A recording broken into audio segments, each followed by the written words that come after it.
Агенцијата за финансиска поддршка во земјоделство и руралниот развој денеска исплати 66 милиони денари или над 1 милион евра на 6240 лозари за дополнителна субвенција од 1 денар по килограм предадено грозје во регистрирани винарски визби. Со ова исплата ја заокружуваме комплетно исплатата за субвенциите за лозарство пред почетокот на новата производствена сезона, каде што се исплатени 9 милиони евра на 15.208 лозари за основна субвенција за одржување на лозовите насади. Веднаш потоа, државата го исплати долгот на винарските визби по Врдарија Стефани и други регистрирани винарници во регистарот на Министерството за земјоделство, а кои што имаат долг кон лозарите за предадено грозје во 2014 и 2016 година. Се исплатени над 1 милион и 250 илјади евра на 3048 лозари. Со тоа се реши еден долгогодишен наследен проблем што го имаа лозарите од Иквешкиот регион.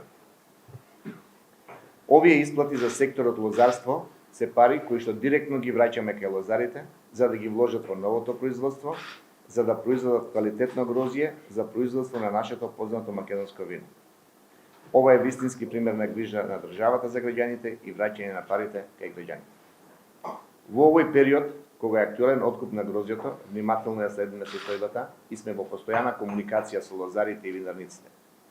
Веќе разговаравме за интервентна мерка за лозарите, оваа година за 1 денар повеќе од лани.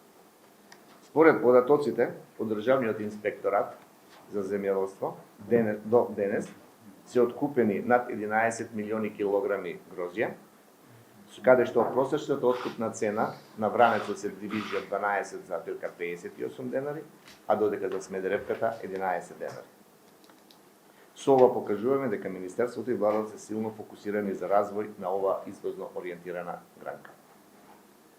Поддршката за лозарите ја продолжуваме и ова година, каде преку мерките од програмата за директни плаќања, 20% повисоки субвенции за одржување на лозови насади за лозарите кои се со развоен потенцијал, 12.000 денари дополнителни за промена на сортиментот, зголемената поддршка за промоција на македонски вина преку меѓународните саеми од 1 милион евра и што е најважно, поддршката продолжува и преку ИПАР-2 програмата.